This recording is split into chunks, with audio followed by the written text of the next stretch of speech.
to the Sound Doctrine telecast. ஆரோக்கிய உபதேச ஒளிபரப்புக்கு உங்களை அன்புடன் வரவேற்கிறோம். Praise God for all the corrective teaching we received through this series of talks. இந்த தொடர் செய்திகளின் வழியாக நாம் பெற்று வந்து கொண்டிருக்கிற திருத்துதல் உபதேசங்களுக்காக தேவனை நான் ஸ்தோத்திரிக்கிறேன். In churches and fellowships we talk so much about spiritual activities.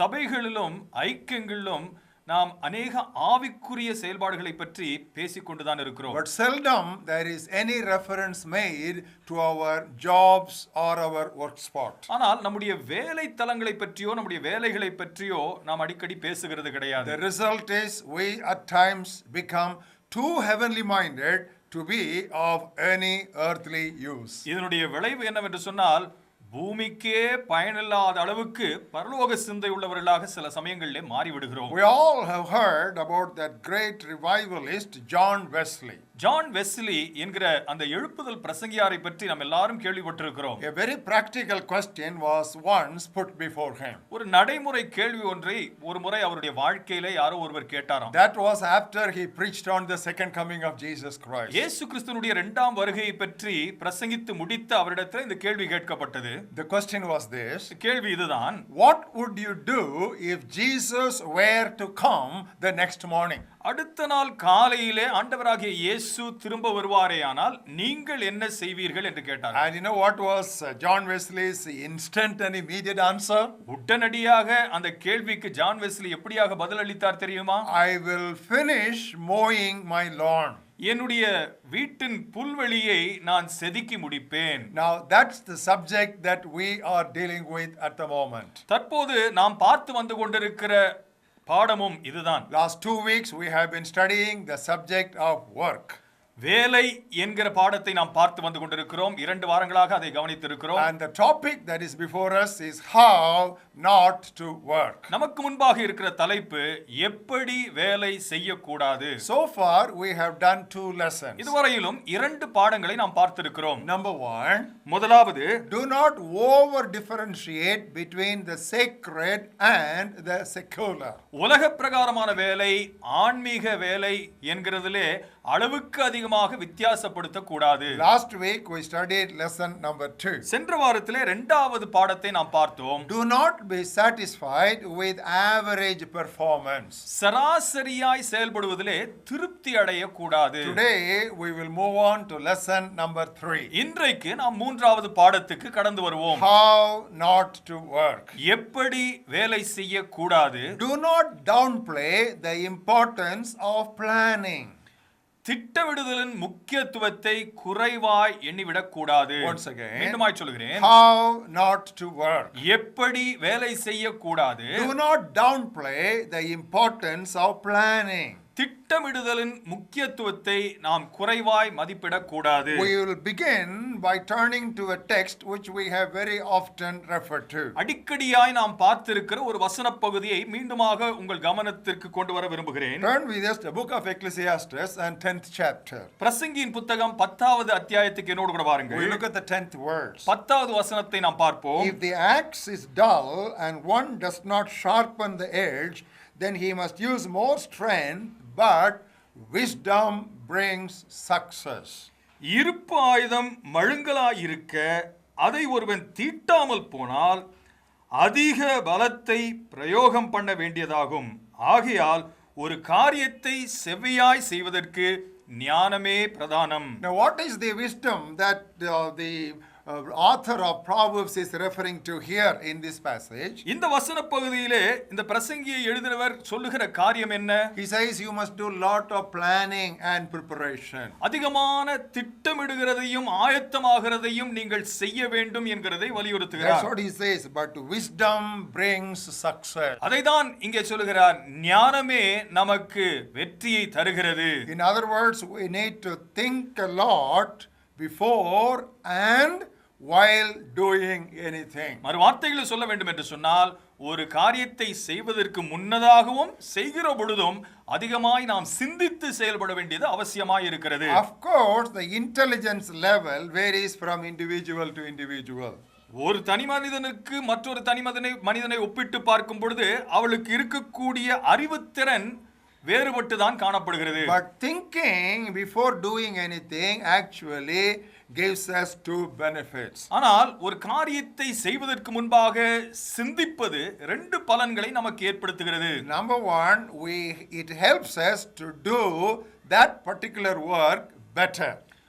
முதலாவது அந்த குறிப்பிட்ட வேலையை சிறப்பாய் செய்வதற்கு அது உதவியாக இருக்கிறது. And number two, it prevents us from making any blunder. இரண்டாவதாக பெரும் தவறை செய்யாதபடிக்கு அது நம்மை தடுக்கிறது. Once again, மீண்டுமாய் சொல்கிறேன், when you think and plan well before doing anything, எந்த ஒரு காரியத்தை செய்வதற்கு முன்பாகவும் நன்றாக நீங்கள் திட்டமிடுவீர்களே ஆனால் that helps us in doing things much better.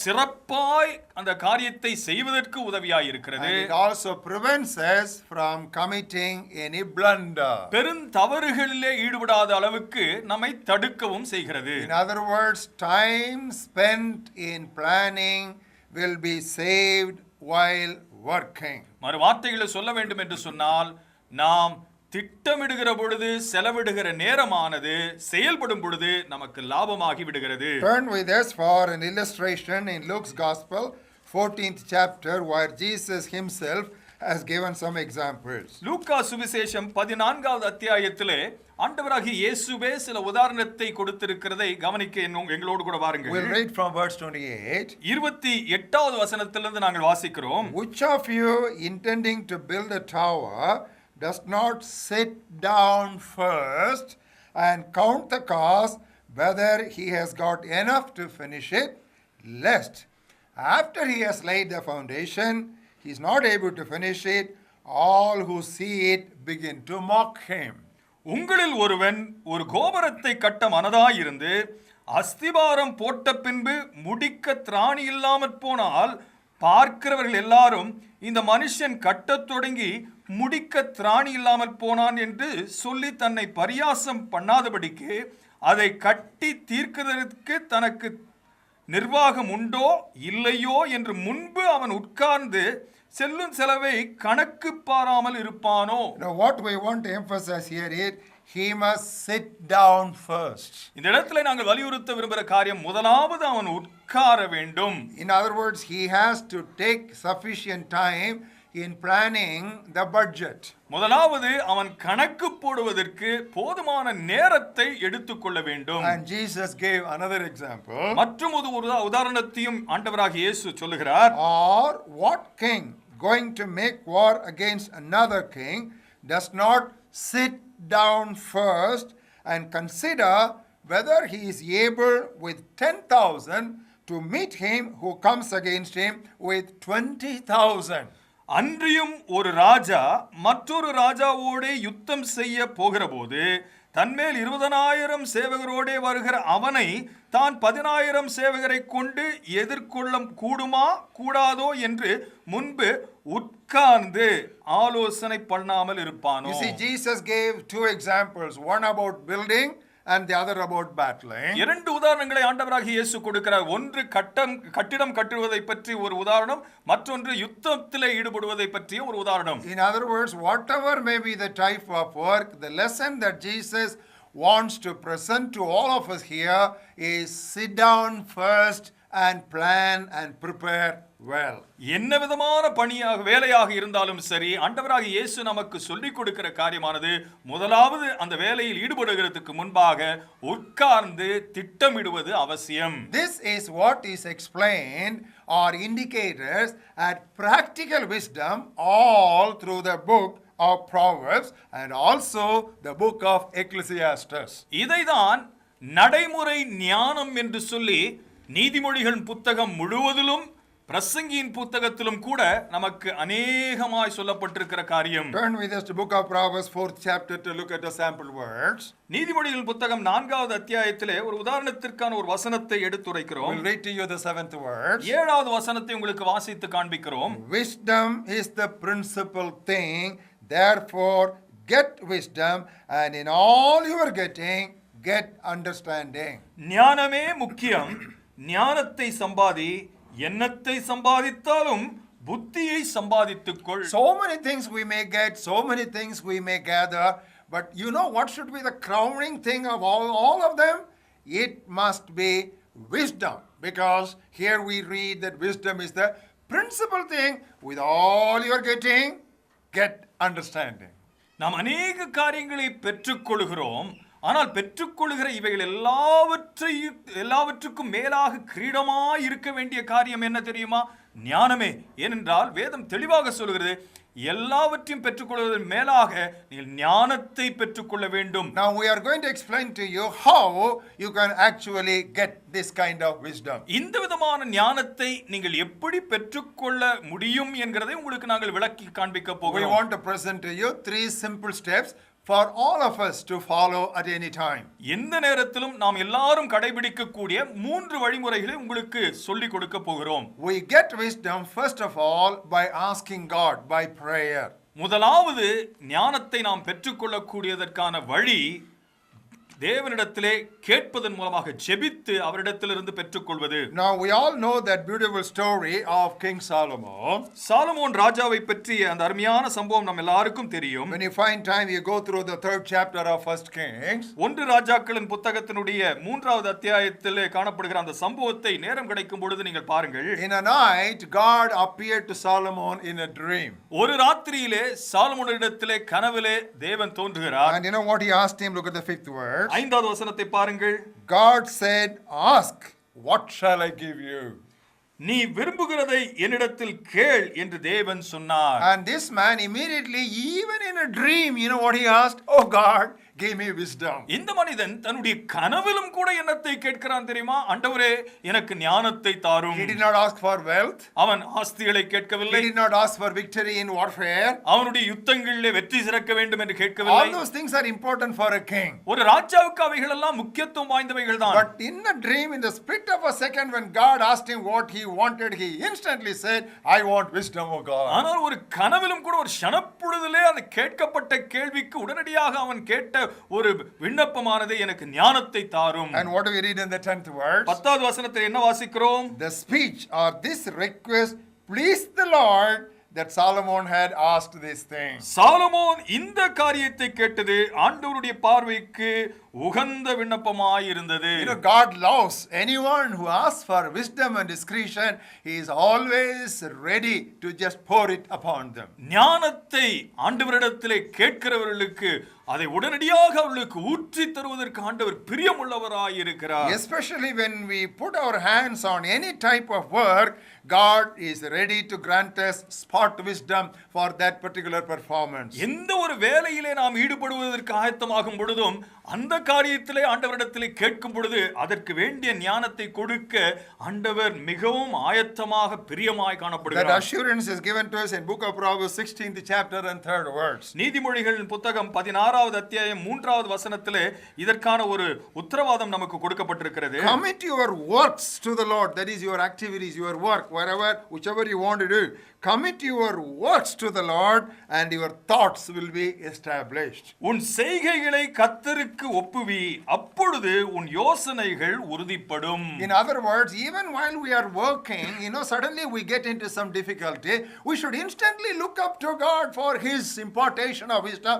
God does grant us wisdom. எந்த ஒரு வேளையிலே நாம் ஈடுபட்டிருந்தாலும் தேவன் நமக்கு அந்த ஞானத்தை கொடுக்கும்படியாக உடனடியாக அவரை கேட்கும் பொழுது நிச்சயமாக தேவன் அந்த ஞானத்தை நமக்கு கொடுக்கத்தான் செய்கிறார். There is a classic example in the life and ministry of Nehemiah. நெகேமியாவினுடைய வாழ்க்கையிலே அது அழகாக எடுத்துரைக்கப்படுகிறதை பார்க்கிறோம். He was the cup bearer for King Artaxerxes.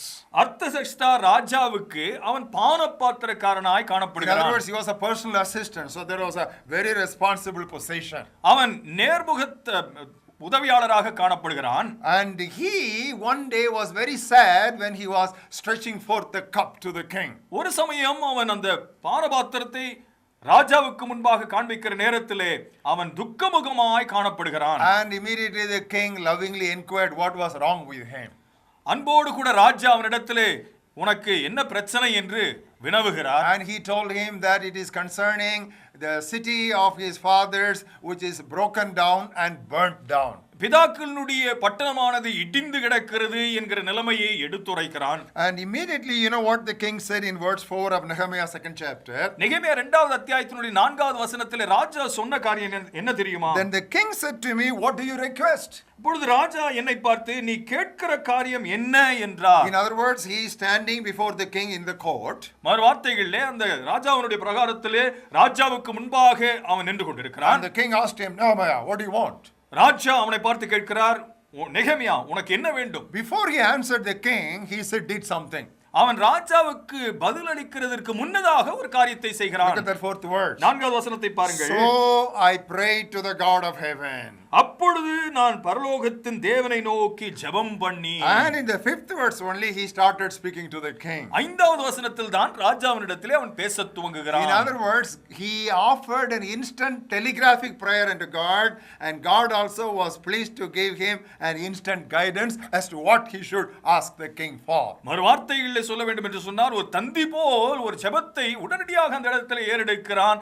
உடனடியாக தேவனும் அந்த ஜெபத்திற்கு பதிலளித்து அவன் என்ன கேட்க வேண்டும் என்று சொல்கிறார். No other example could be greater and more beautiful than this, I suppose. இதைவிட ஒரு தெளிவான ஒரு உதாரணம் நமக்கு கொடுக்கப்பட முடியாது என்று நான் எண்ணுகிறேன். So whether it is in the office or in the work spot or it is in the workshop or in your business center, whatever, when you are doing something, you need guidance, ask God instantly. God instantly would grant you whatever wisdom you need for that particular situation. ஆகவே உங்களுடைய அலுவலகம், உங்களுடைய தொழிற்சாலை, உங்களுடைய வேலை ஸ்தலம் எதுவாக இருந்தாலும் தேவனிடத்தில் அந்த ஞானத்தை உடனடியாக நீங்கள் கேட்கும் பொழுது தேவன் உங்களுக்கு அதை கொடுக்க ஆயத்தமாய் இருக்கிறார். And the second method or the second way how we can get this wisdom and understanding, இந்த ஒரு ஞானத்தை பெற்றுக்கொள்வதற்கான இரண்டாவது வழிமுறை, by receiving advice from other people. பிறரது ஆலோசனையை பெற்றுக்கொள்வதன் மூலமாக. Now we simply have too many exhortations for this particular counsel in the book of Proverbs. நீதிமொழிகள் புத்தகத்திலே ஏராளமாக இதற்கான ஆலோசனை நமக்கு கொடுக்கப்பட்டிருக்கிறது. We'll pick up just one or two verses. ஒரு சில வசனங்களை மட்டும் உங்களுக்கு எடுத்துரைக்க விரும்புகிறேன். Proverbs 20th chapter and 18th verse. நீதிமொழிகள் 20வது அத்தியாயம் 18வது வசனம். Every purpose or every plan is established by counsel. ஆலோசனையினால் எண்ணங்கள் ஸ்திரப்படும், நல் யோசனை செய்து யுத்தம் பண்ணு.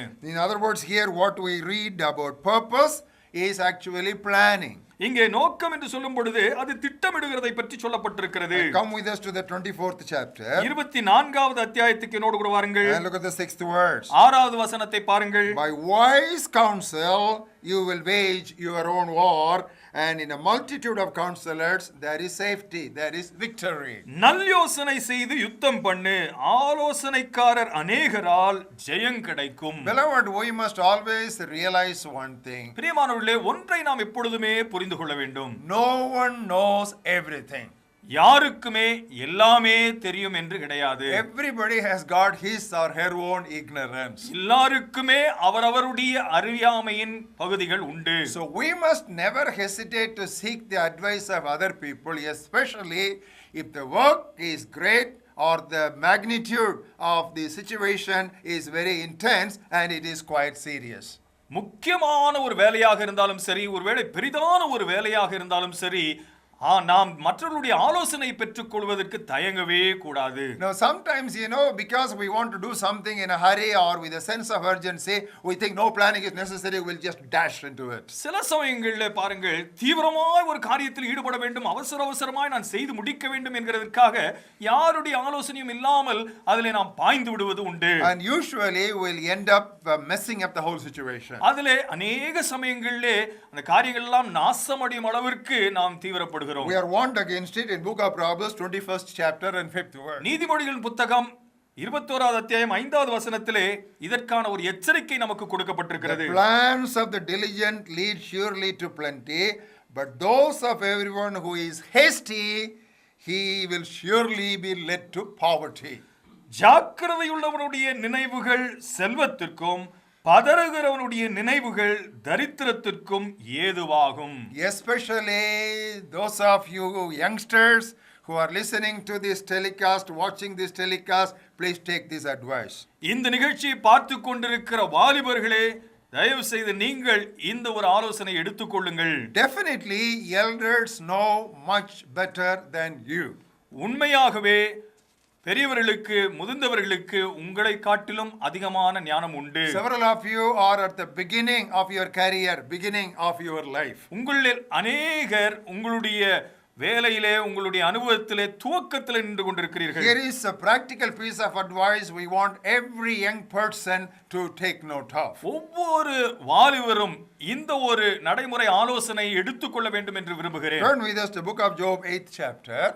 யோபின் சரிதை 8வது அத்தியாயத்துக்கு என்னோடு கூட வாருங்கள். We'll read from the 7th verse. 7வது வசனத்திலிருந்து உங்களுக்கு வாசிக்கிறோம். Though your beginning was small, yet your latter end would increase abundantly. உம்முடைய துவக்கம் அற்பமாய் இருந்தாலும் உம்முடைய முடிவு சம்பூர்ணமாய் இருக்கும். Most of us as young people who have just begun our life work, our career, so the beginning may be small, very insignificant. But God promises, though the beginning may be small, the end shall be glorious. வாலிபர்களாகிய உங்களிலே அநேகர் உங்களுடைய துவக்கமானது ஒருவேளை ஒரு எளியதாக இருக்கலாம், சிறியதாக இருக்கலாம், ஆனால் ஆண்டவர் வாக்குத்தத்தம் கொடுக்கிறார், உங்களுடைய முடிவு சிறந்ததாய் இருக்கும். But there is a condition. ஆனால் இதற்கு ஒரு நிபந்தனை உண்டு. In order to have a glorious future, there is a condition you need to fulfill. ஒரு மகிமையான ஒரு பூரணமான ஒரு முடிவு வேண்டும் என்று சொன்னால் ஒரு நிபந்தனையை நீங்கள் நிவர்த்தி செய்ய வேண்டும். Look at the 8th verse. 8வது வசனத்தை பாருங்கள். Or inquire place of the former age and consider the things discovered by their fathers. ஆகையால் நீர் முந்தின தலைமுறையார் இடத்தில் விசாரித்து அவர்கள் முன்னோர்களின் செய்தியை ஆராய்ந்து பாருங்கள். We are but of yesterday and we know nothing because our days on earth are a shadow. நாம் நேற்று உண்டானவர்கள் ஒன்றும் அறியோம், பூமியின் மேல் நம்முடைய நாட்கள் நிழலைப் போல் இருக்கிறது. Will they not teach you and tell you and utter words from their hearts? அவர்கள் உமக்கு உபதேசித்து உமக்கு தெரிவித்து தங்கள் இருதயத்தில் இருக்கும் நியாயங்களை வெளிப்படுத்துவார்கள் அல்லவோ? In other words, when we go to elders and seniors for consultation and help concerning the work of our hands, they can speak from their heart, which means they will speak from their experience, actual experience. மறு வார்த்தைகளிலே பெரியவர்களிடத்திலே முதிர்ந்தவர்களிடத்திலே போய் ஆலோசனை கேட்கும் பொழுது அவர்கள் தங்கள் இருதயங்களிலிருந்து தங்களுடைய அனுபவங்களிலிருந்து உங்களுக்கு ஆலோசனைகளை சொல்லுவார்கள். And the third method or the third way by which we can receive this understanding and wisdom, இந்த ஒரு ஞானத்தை பெற்றுக்கொள்வதற்கு மூன்றாவது ஒரு வழிமுறை systematic Bible meditation. கிரமமாக வேத தியானம் செய்வதன் மூலமாக. You know, when the Bible meditation is regular in your life, that always keeps you afresh and alert in your mind. வேத தியானமானது உங்களுடைய வாழ்க்கையிலே எப்பொழுதுமே கிரமமாய் செய்யப்படும் பொழுது ஒரு புத்துணர்வை உங்களுடைய மனதிலே ஏற்படுத்துகிறது. That is what we read in Psalm 1st chapter verses 2 and 3. அதைதான் முதலாவது சங்கீதத்தினுடைய 2வது 3வது வசனங்களிலே வாசிக்கிறோம். What God promises concerning the man who meditates on his word day and night. இரவும் பகலுமாய் தன்னுடைய வேதத்தில் பிரியமாய் இருக்கிற மனுஷனுக்கு தேவன் வாக்கு கொடுக்கிறது என்ன? Whatever his hands do, that shall prosper. அவன் செய்வதெல்லாம் வாய்க்கும். You see, the Bible meditation has got lots of practical links to our actual work situation. வேத தியானமானது நம்முடைய நடைமுறை வாழ்க்கையில நாம் அன்றாடம் செய்கிற காரியங்களுக்கு நேரடி தொடர்புள்ளதாக காணப்படுகிறது. Do you know many scientists were men and women of the Bible? உங்களுக்கு ஒன்று தெரியுமா? அநேக உலகத்தில் காணப்பட்ட விஞ்ஞானிகள் வேத தியானம் கொண்ட தங்களுடைய வாழ்க்கையில பழக்கமாக கொண்டிருந்த மனிதர்கள் தான். Even amidst their hectic scientific research, they took time for patient and unhurried meditation of the Bible. அவர்கள் ஊக்கமான இந்த விஞ்ஞான அறிவியல் காரியங்களில் ஈடுபட்டிருந்த அதே நேரத்திலே அவர்கள் வேத தியானத்திற்கென்று நேரம் எடுத்துக்கொண்டவர்களாகவே இருந்திருக்கிறார்கள். You know, when the work is more, we normally get tensed up. வேலை கூடும் பொழுது நாம் பொதுவாகவே ஒரு இறுக்கத்துக்குள்ளாகிறோம். And at such times we are not able to quietly and patiently and leisurely think about what we should do. அந்த நேரத்திலே நாம் அமைதலாக மெதுவாக என்ன செய்ய வேண்டும் என்கிறதற்கான சிந்தனையை செலுத்த நேரம் இல்லாமல் போகிறது. That is why we tell you prayer must be increased when work actually increases. ஆகவேதான் இப்படியாக சொல்லுகிறோம், வேலை கூடும்போது ஜெபமும் கூட வேண்டும். We all know the story of Nehemiah. எல்லாருக்கும் நெகேமியாவுடைய சரிதை தெரியும். They were very active in their work of rebuilding the walls of Jerusalem. எருசலேமினுடைய மதில்களை மீண்டுமாய் கட்டி எழுப்புவதனுடைய பணியிலே அவர்கள் மிகவும் தீவிரமாக ஈடுபட்டுக் கொண்டிருந்தார்கள். But halfway through, the strength of the people was just dissipating. ஆனால் அவர்கள் கட்டி முடிக்கிற அந்த வேளையிலே அவள் பாதி தூரம் கடந்து வந்திருக்கிற பொழுது அவள் இந்த வேலை செய்கிற வேலை ஆட்களினுடைய பலனெல்லாம் குன்றி போயிற்று. And there was still so much of rubbish to be cleared. எவ்வளவோ அவர்கள் சுத்தம் செய்ய வேண்டிய இடங்கள் காணப்பட்டது. And what did they do? They increased their prayer. அவர்கள் என்ன செய்தார்கள்? அவருடைய ஜெபத்தை அதிகரித்துக் கொண்டார்கள். And the same example we see in the life of Jesus. அதே உதாரணத்தை ஆண்டவராகிய இயேசு கிறிஸ்துவினுடைய வாழ்க்கையிலும் பார்க்கிறோம். His fame and name was spread all over the regions. அந்த இடம் முழுவதுமாக அவருடைய கீர்த்தி பரவிற்று என்று பார்க்கிறோம். And lots of people came to listen to him. அவரை கேட்கும்படியாக அவரிடத்தில் சுகம் பெற்றுக் கொள்ளும்படியாக ஏராளமான மக்கள் வந்தார்கள். And people were just thronging in multitudes. ஜனங்கள் நெருங்கி அவரை சுற்றி வந்து கொண்டிருந்தார்கள். And what did he do? அவர் என்ன செய்தார்? In Luke's Gospel 5th chapter we read, but Jesus withdrew often to a place of solitude for prayer. 5வது அத்தியாயம் லூக்கா சுவிசேஷத்திலே வாசிக்கிறோம், அடிக்கடியா இயேசு அந்த இடத்தை விட்டு தனியே சென்று ஜெபிக்க சென்றார். Beloved, that is the purpose of Sabbath. You know, God has given a Sabbath in the 10 commandments. What is the actual purpose of Sabbath? பிரியமானவர்களே, இதற்காக தான் இந்த ஓய்வு நாள் என்பது 10 கற்பனைகளில் கொடுக்கப்பட்டிருக்கிற அந்த ஓய்வு நாள் கொடுக்கப்பட்டிருக்கிறது. எதற்காக கொடுக்கப்பட்டது? Today maybe we don't have a ceremonial significance for Sabbath. ஒருவேளை இன்றைக்கு நமக்கு அது ஒரு சடங்காக அந்த ஓய்வு நாளை நாம் கடைபிடிக்கிறதில்லை. But Sabbath has got a purpose that we should never miss out. ஆனால் அந்த ஓய்வு நாளுக்கு ஒரு காரணம் இருக்கிறது. அதை நாம் இழந்து போக கூடாது. Turn with us to book of Exodus and look at the 31st chapter. யாத்ராகம புத்தகத்தினுடைய 31வது அத்தியாயத்தை பாருங்கள். And look at the 17th verse. 17வது வசனத்தை பாருங்கள். Now this has to be stamped in our minds and hearts. இது நம்முடைய இருதயத்திலும் மனதிலும் ஆழ பதிந்திருக்க வேண்டிய ஒன்று. 17th verse. 17வது வசனம். It is a sign between me and the children of Israel forever, for in 6 days the Lord made the heavens and the earth. On the 7th day he rested and was refreshed. அது என்றைக்கும் எனக்கும் இஸ்ரவேல் புத்திரருக்கும் அடையாளமாயிருக்கும். 6 நாளைக்குள்ளே கர்த்தர் வானத்தையும் பூமியும் உண்டாக்கி 7ஆம் நாளிலே ஓய்ந்திருந்து பூரித்தார். So only when we take sufficient time to relax and rest, we will be able to recoup and be refreshed. ஆகவே போதுமான நேரத்தை நாம் இளைப்பாறுவதற்காக எடுத்துக்கொண்டால்தான் ஒரு பூரிப்பும் புத்துணர்வும் நமக்குள்ளாக ஏற்படுவதற்கு வாய்ப்பு உண்டு. And when we talk about planning, we want to make another observation. திட்டமிடுகிறதை பற்றி பேசும்பொழுது மற்றொரு குறிப்பை இந்த இடத்துல சொல்ல விரும்புகிறோம். Keep a small pocket notebook in which you can call the notebook as to-do notebook. என்னத்தை செய்ய வேண்டும் என்கிறதுக்கான ஒரு குறிப்பேடு என்று ஒரு சின்ன ஒரு நோட்டு புத்தகத்தை வைத்துக் கொள்ளுங்கள். And every morning you write down what all you are supposed to be doing that day. ஒவ்வொரு நாள் காலையிலும் என்னெல்லாம் செய்ய வேண்டும் என்பதை அதிலே நீங்கள் குறிப்பெடுத்து வைத்துக் கொள்ளுங்கள். And at the end of the day, before retiring to bed, you just review that particular sheet. You'll be amazed. If you follow this practice, you'll save a lot of time and your productivity also will increase. படுக்கைக்கு செல்வதற்கு முன்பாக அந்த பட்டியலை மீண்டுமாக பரிசீலனை செய்து என்னத்தை எல்லாம் செய்திருக்கிறோம், செய்யாமல் போனோம் என்கிறதை நீங்கள் படித்து பாருங்கள். இப்படியாக இந்த ஒரு பழக்கத்தை நீங்கள் கடைபிடிப்பீர்கள் என்று சொன்னால் எவ்வளவோ நேரத்தை நீங்கள் வீணாக்காமல் பிரயோஜனப்படுத்திக் கொள்ளலாம். Not downplay the importance of planning. திட்டமிடுகிறதனுடைய முக்கியத்துவத்தை நீங்கள் குறைவாய் மதிப்பிடக் கூடாது. How not to work. எப்படி வேலை செய்ய கூடாது.